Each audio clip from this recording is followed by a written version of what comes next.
From Roman times, we cannot see much of the structure of Roman times in the city, entire times, because there is a living city on the remains of the fortress. And the second reason is that people who lived here after Romans left, they used the stones from Roman walls. They recycled it. It was easier to mine Roman walls, to construct their own buildings, than to go by themselves around 40 kilometers far away and mine stones and further. And yet we can see only traces. And they said that this lane follows the shape of the Roman walls. So every corner of the Roman fortress has had every corner was curved. Yeah, it was not like this, it was always curved, and this lane followed this shape. When Romans left in the beginning of the 5th century, some people moved to the fortress. And until 10th century, we don't know, there was a settlement inside, we don't know who those people were. Were they Romans, Germans, Hungarians, Slavs? Yeah, because they left no documents, no written documents, and there are very few archaeological evidence which they left. But we know that they lived in this area. And this was one of the main entrances for centuries, and they demolished this entrance only in 1825, and they called this entrance Cat Gate, Katstiege Tor. And there is a legend why they call it Cat Gate. Yeah.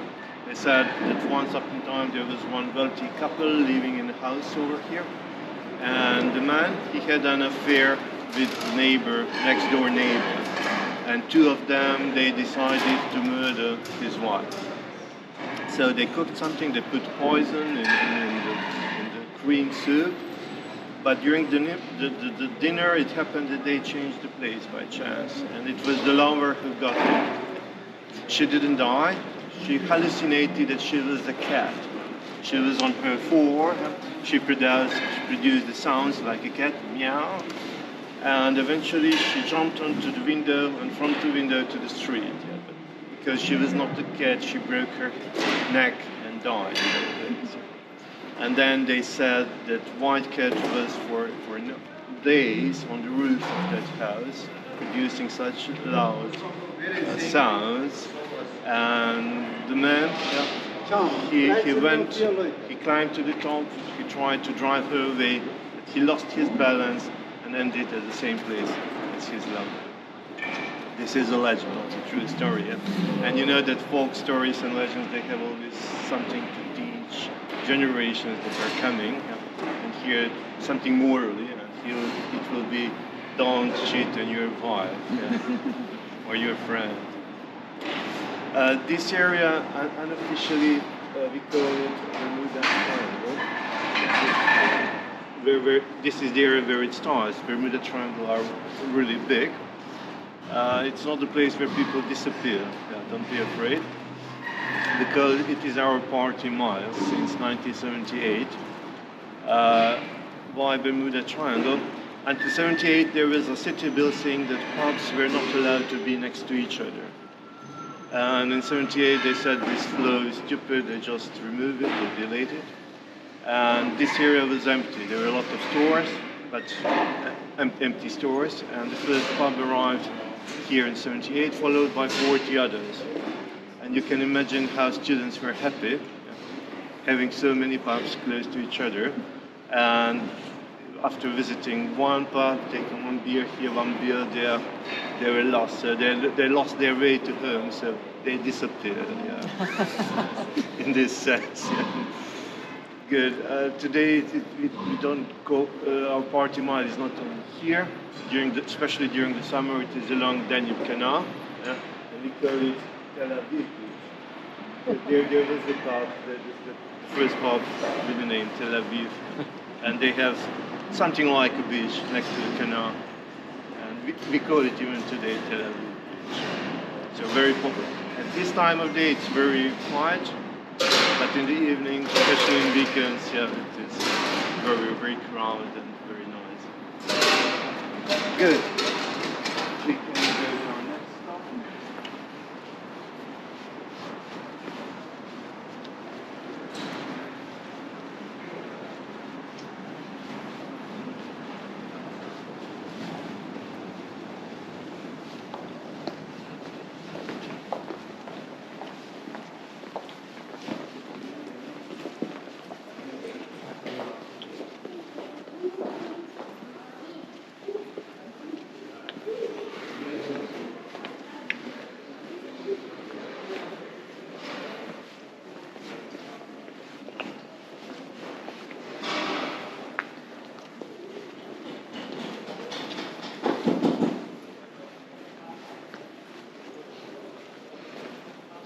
These are all forts. Here, no, not on this side. This is on that side. All buildings on this side, they belong to Jewish community of Vienna. And here, behind this gate, we have the oldest synagogue in the city. So this is not the gate of synagogue. The synagogue is around 25 meters through the corridor. The history of Jews in Vienna are an essential part of the history of Vienna. And you read this, yeah. It says, enter through his gates with thanksgiving, something like this. Thanks. Yeah, there's thanks. And this is from Psalm 100, verse 4. And this word in the middle, up, you see with the bigger letters, it is the word for gate, his gate. And in Hebrew, every letter has also numerical value. And here, if you sum all values, numerical values in this word, you will get the number 586. What we are missing, it is 5,000, so 5,586. According to Jewish calendar, it is 1825 or 1826. Yeah. And that was the year when they built this building and the synagogue inside.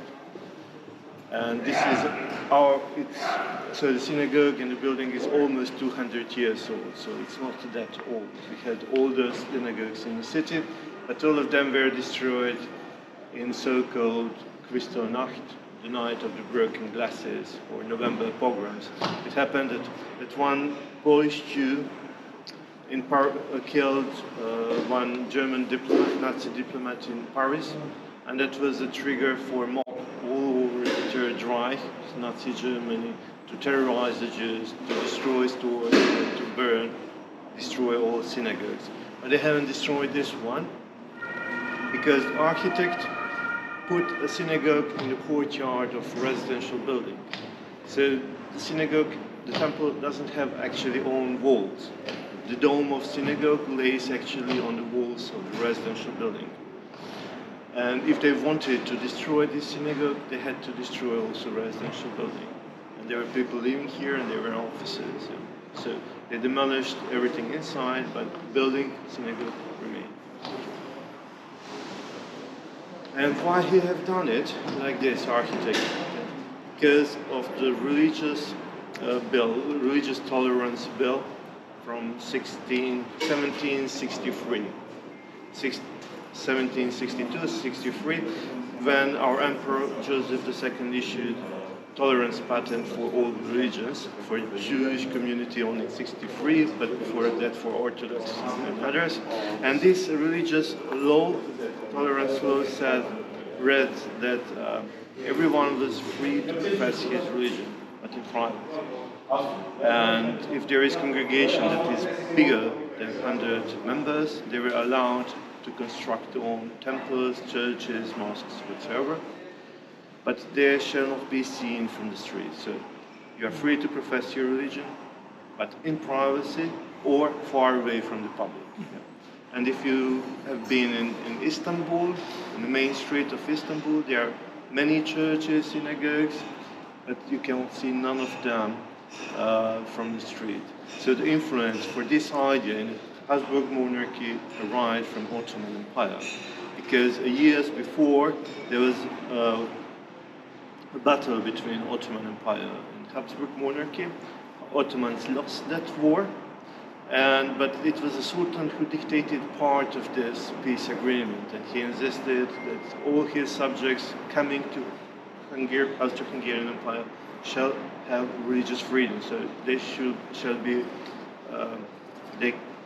profess their religion freely, and same was applied for Catholics or people coming from Habsburg monarchy to Istanbul. He insisted also on freedom of trade and freedom of movement of people, the values which we promote today by EU now.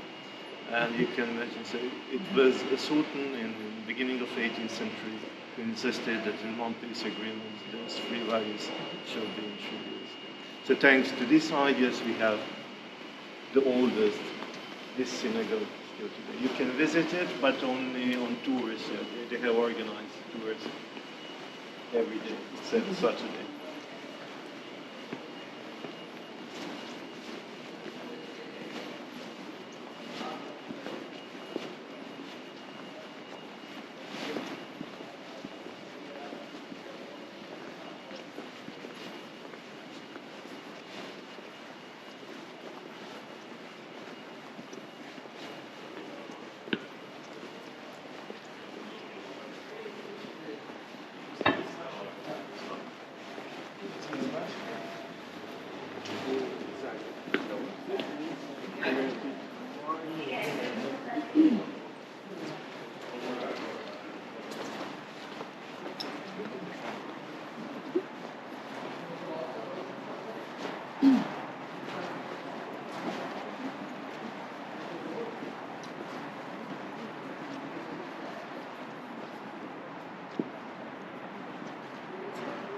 Here we have the oldest church in Vienna.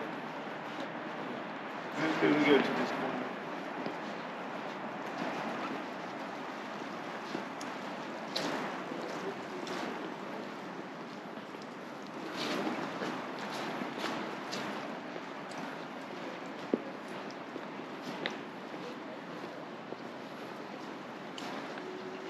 Maybe we can go inside.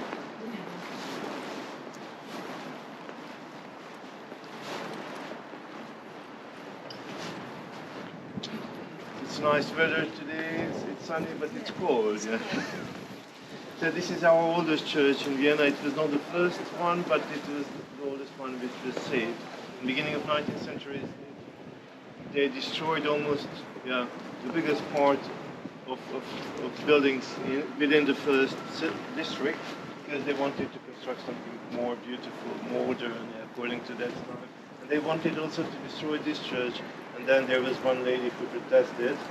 It was first documented protest, and eventually she gathered the signatures and supports, and eventually she got an audience by the emperor, and the emperor decided that this church has to remain here, only thanks to her. Patron saint of the church is Saint Rupert, and you can see his statue over here.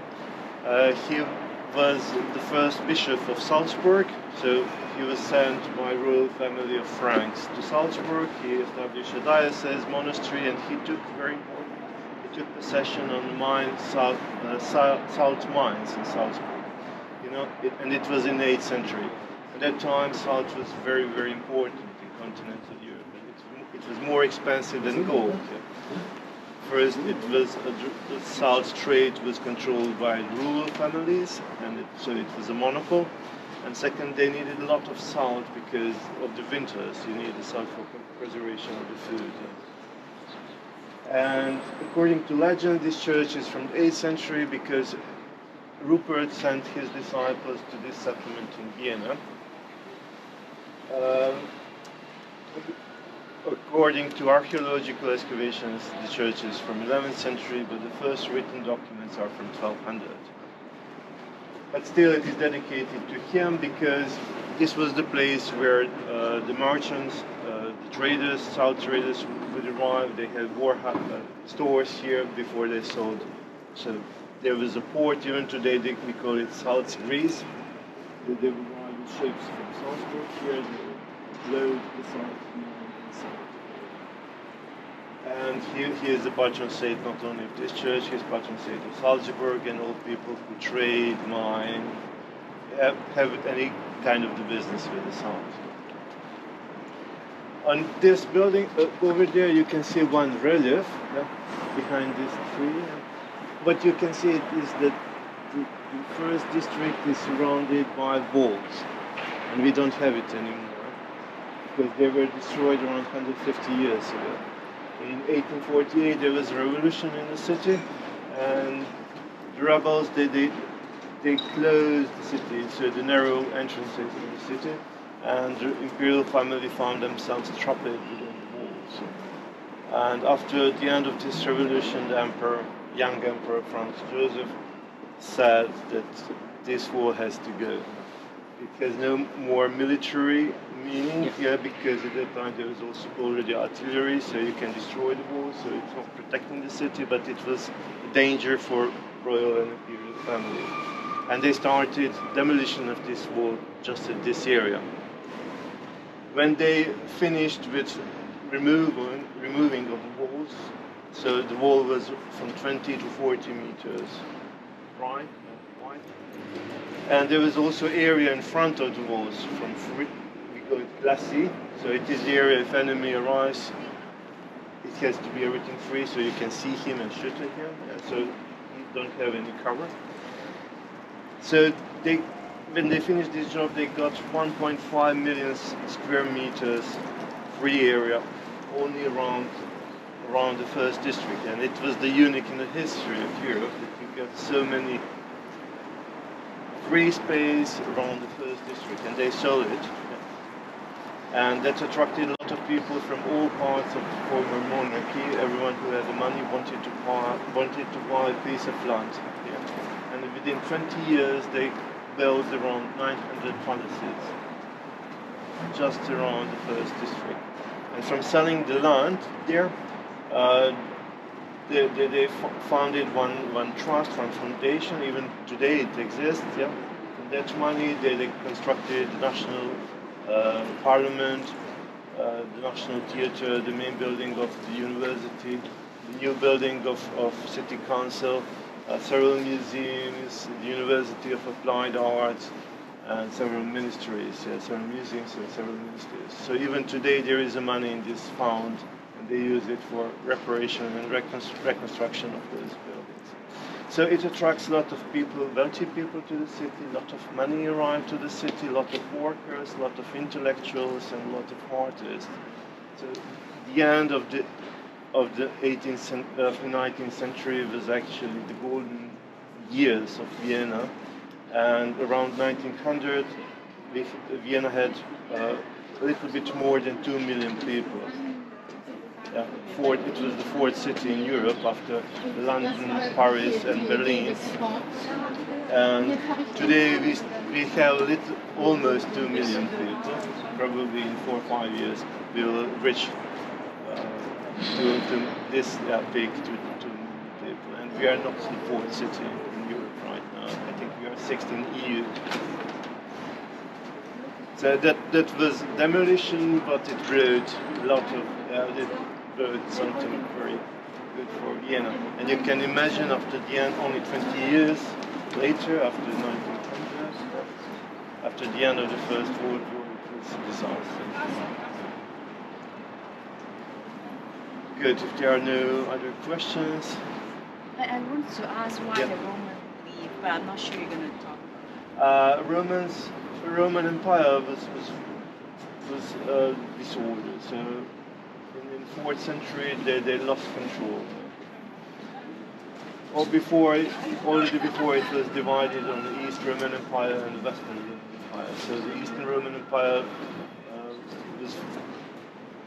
remained for centuries until 1453, I think so. But the Western Roman Empire lost the power, influence. They had a lot of conflicts. Who is going to be emperor, and then the Roman Empire disappeared. They lost the power, and they just moved from this area back to it. Also, there was also at that time there was a movement of the people from the Eastern Europe, the Roman Empire. So Germanic people entered this area. So, but lot of troubles, and yes, there was no power and no more money organized to capture. The Western Roman Empire disappeared at the end of the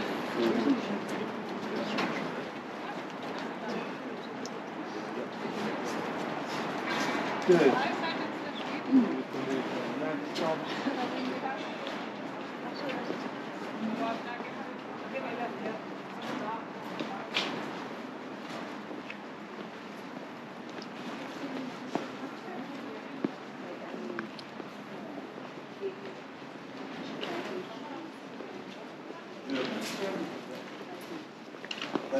So you don't have to know the language. Yeah. You're ready for the time? Vienna language, German, but still it's also different than German. So is it difficult for you to adapt? Really feels difficult because you learn one language and then you go to the street and you hear something. Same for us, we learned English from a very young age. But when we came to Canada, it's difficult to communicate.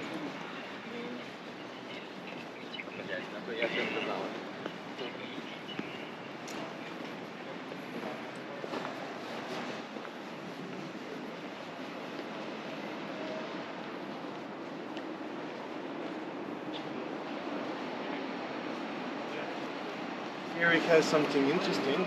The architect who designed this residential building where synagogue is, he designed also this tower.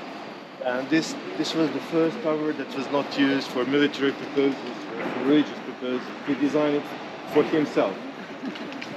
So the tower has 9 floors, has no stairs and no... It's a little. Yeah. No lift. No. Yeah. This is walk. So he used ladders. Oh. And he used only the last floor as his studio. Yeah. So every floor has a little bit less than 15 square meters. Yeah. And when he will go off, he will take ladders because they said that his wife was jealous, yeah, and he needed his peace to work. So studio. So she knew when he will go off and close the doors, took ladders and close the doors, that he is up and nobody is coming to him, and he had his peace. Yeah. Last week I had one family from South Asia. He was a businessman with daughter and wife, and when he saw that tower, he said, "You know, Mario, every man needs a tower." Yeah. So today it has stairs, right? Today there is one private person who owns it as apartment, but I don't know how practical it is because it has 9 floors and it's a vertical apartment. It must be very dark in there though. Yeah, There's no from window. the other side there are windows. It's so small. It's so small. It's not practical. No. Man cave. Yeah, man cave. Yeah.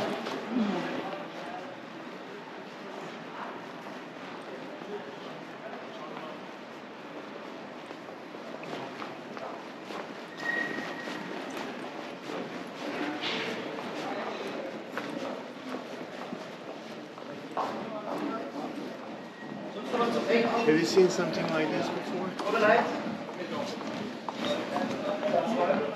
this? Yeah, this on the floor. We call it Stolperstein in German. In English it will be stumbling block, but not in meaning to stumble on it and fall down to discover something, find something what you're not looking for. Those are the names of the people who lived in this building, were captured, deported, and murdered in different concentration camps. This is the project we started in the 90s in Germany, and with the years it spread all over the former Third Reich to give the people who were murdered at least the names. Yeah.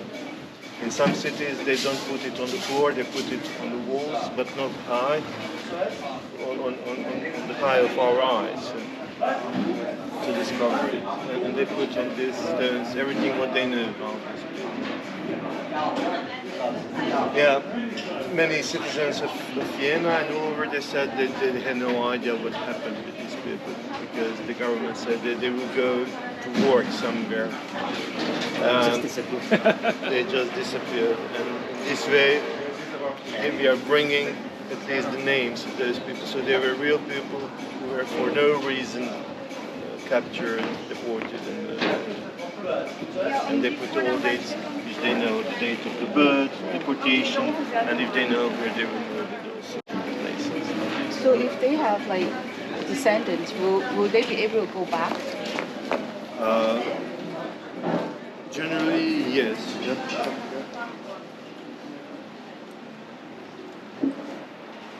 It's not an easy process. Yeah. It's not an easy process, but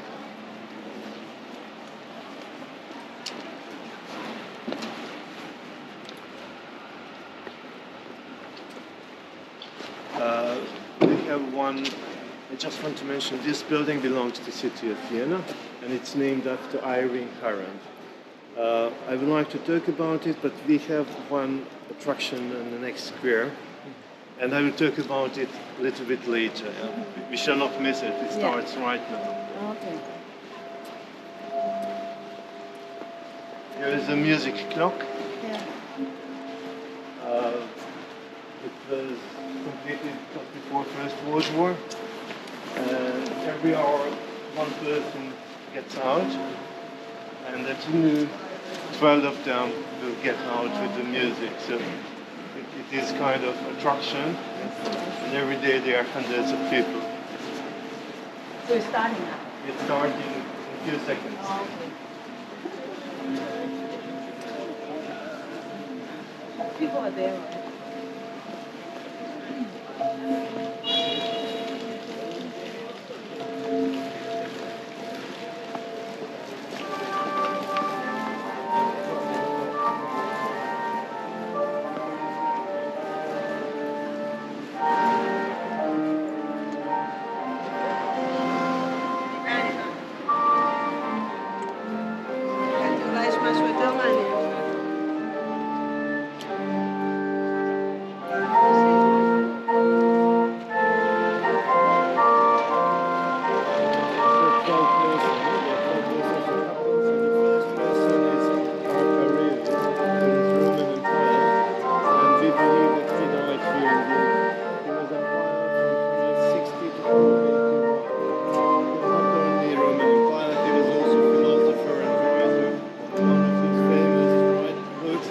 Meditation. So some politicians claim that this book is their famous book. For instance, the former president of USA wrote that this book, Meditation, is famous.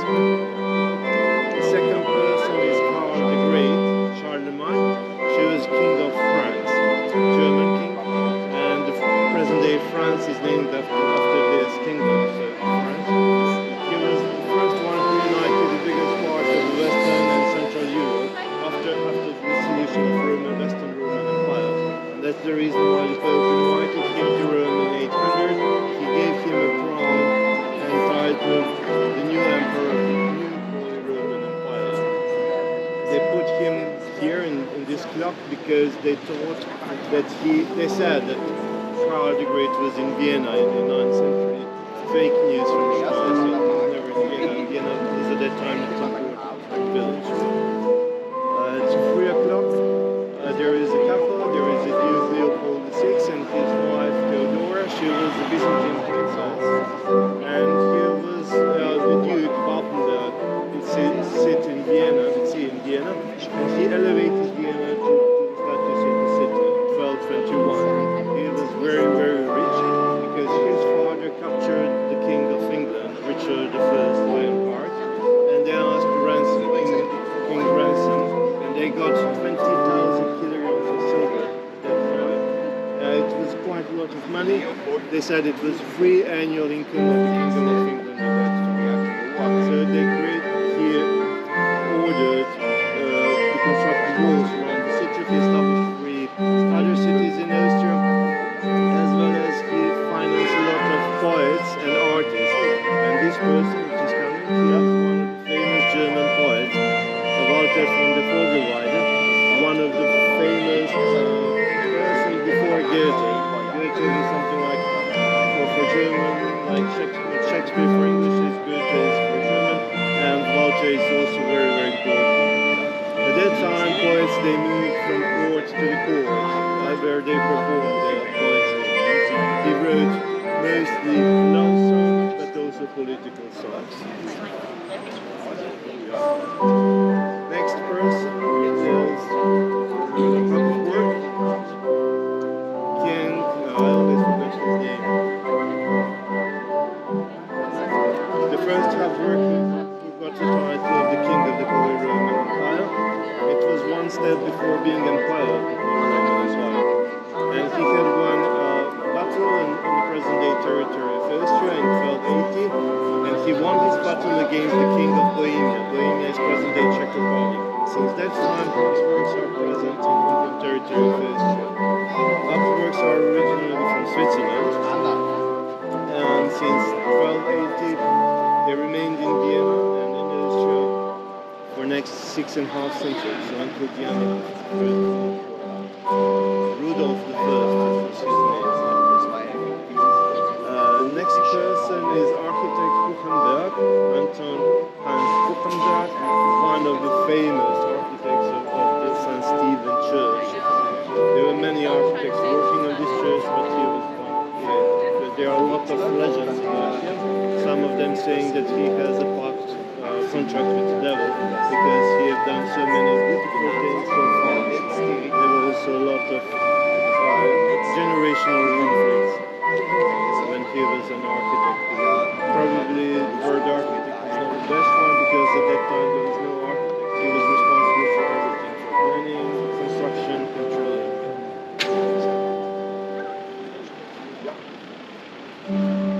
The next person at 7 o'clock is Maximilian I. He was emperor in Habsburg. He was really, really poor guy and he became a king and because he had a lot of credits without being, he didn't know how to pay it back. But then the lucky guy, he married the richest lady in Europe at that time, Mary of Burgundy, and that's how he solved financial problems. He was very good on battlefield, but much better he was in arranging marriages of his children and grandchildren. So he married 2 of his children to the royal court of Spain, and 2 of them to royal court in Prague, in the royal family of Bohemia. So his grandson, who was in Madrid, became the famous king, Habsburg, Karl I. And the second one, grandson Ferdinand, was the king of Bohemia, king of Hungary, Croatia. So That's how it works. they spread all over Europe. The next person is Andreas von Liebenberg. He was a city mayor of Vienna in the year 1683. This is very important and very traumatic year for people in Vienna because that year it was the second siege of Ottomans. Second siege of Vienna by Ottomans. Ottomans at the time were the strongest, the most powerful army, and they had around 160 soldiers around the city walls, and only 14 to 16 defenders were in the city. They didn't expect that they will survive against such strong army, but they kept the enemy for 2 months without being captured. And the next person is from the same year. He is the Count Starkenberg, Ernst Rudi von Starkenberg. He was the military commander of Vienna at that time. So you see there are 2 persons from the same year who they choose to present here. And they didn't expect actually help from other European countries because Europe at that time was divided until the Polish king Jan Sobieski summoned his army. He came to Vienna, and when he started the battle was finished in half an hour. So it was lost. And Vienna was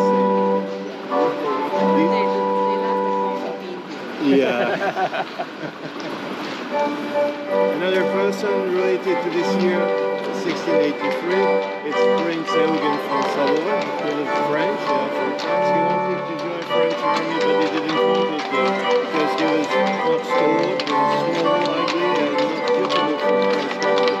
And he joined the relief army of Jan Sobieski in Vienna, and eventually he became the main commander of those army. And one of the famous ones. He won lots of battles against Ottomans and against French. So he got the title Prince, and he was one of the rare persons who were allowed to have winter palais in the city and summer palais just outside of the city. So if you're going to stay in Vienna, please visit Belvedere. It's palace. It's very beautiful. It has beautiful baroque garden buildings. And now at 11 o'clock it is the most powerful lady in Vienna. Her name is Marie-Therese and her husband Franz Stefan. She was actually the last Habsburg, and with her husband they created a new dynasty, Habsburg-Lothringen dynasty, because her father had only 2 daughters. this couple, they had 16 children, and she was mother of law of almost all royal families in Europe. Her famous daughter, the youngest daughter, was Marie Antoinette, the Queen of France, who finished on guillotine. It was actually him who was emperor, but it was she who had the power all the time. She introduced compulsory education, vaccinations in the middle of the 18th century, vaccination against smallpox, and many other reformations. And the last person is Joseph Haydn. During his lifetime, he was a musician and composer, and during his lifetime, he was the famous musician in Europe, known as the Mozart himself. He was a friend of Mozart and tutor of Beethoven. We named him the father of the symphony and the string quartet. He visited several times London, and he saw how people sing here God Save the King. And when he turned to Vienna, he wrote the melody, and his friends wrote the text, God Save our Kaiser, our emperor, very innovative. However, that melody became the anthem of Habsburg monarchy until the end of the First World War, when the monarchy was dissolved and they proclaimed Republic of Austria. And they didn't want this song anymore, so the Germans took that melody, and it's now the anthem, national anthem of Germany. So it's finished. So they finished this clock only before First World War. They chose the 12 most important historical persons for the city of Vienna. And that time it was time of national romantic nationalism. And if they will ask people today who were the most important persons in the history of Vienna, we will choose probably different essence. We call this clock Anker clock, because those two buildings were erected by an insurance in Switzerland. It was called Anker, and today it's called Helvetia. Helvetia is Latin name for Switzerland. Even today they use this building for their offices, and they rent this building. And yeah, those two buildings are linked with the bridge, and they wanted to do something for themselves as a marketing, and they presented as a gift to the city of Vienna, and they brought a clock to Vienna. And since the end of the First World War, it is kind of an attraction. The Second World War, it was partially destroyed, so the original mechanism is not working anymore. They never repair it, so they use now electrical machines to move it, to move the figures, and the clock and organs are also not working, so they have digital sound. But doesn't matter. So this goes on every hour? And every hour one person appears, and only at noon they try to clock. So this is new? Yeah, but it's not accurate. Last day is 54 minutes. Because we were late for a minute. This square is called Hohemark. In English it will be Hohemark, but not in the meaning of being high, but being very important. So this was the center of the city for 4 centuries. In the morning they use this place as a marketplace. They sell the food and other things. It was also a fish market here. Everything what they captured in Danube they were selling here. And there was a bill from 12th century saying that only a resident of Vienna, male and married person, is allowed to sell a fish. What do you think why? At that time there was no refrigerators, no ice. So if you sell someone old fish, it can have a lot of consequences. You can poison someone, you can kill someone. So if you are a resident of Vienna and if you are married, you will think twice whether you are going to sell an old fish to someone. Because the punishment for you killing someone will be also you will be killed. And talking about it, at another corner of this square there was a court. And sometimes at noon they will take the bell, and heralds will get out the trumpet, and the judge will get out, and they will read their decision, what the judge decided, and they will punish people here in the middle of the square, where this fontaine today is. So it was the place for execution and punishment. And at the night it was a place for parties. this area was destroyed, heavily destroyed during the Second World War by bombings. Inside, you see the buildings that are not so beautiful. This one was destroyed, but only inside. So the walls remained. Everything was burned, but only the walls remained, so they repaired it afterwards. Did the city actually recently do some cleanup of the whole? They also clean white. it, yeah. In 80s, they told me everything was black. Yeah, I should be black. Everything was black, but since the end of communism, there are lots of money in the city. So before of that, Vienna was somewhere at the end of the world because the border community countries is not far away. Yeah. And at the end of the communism, open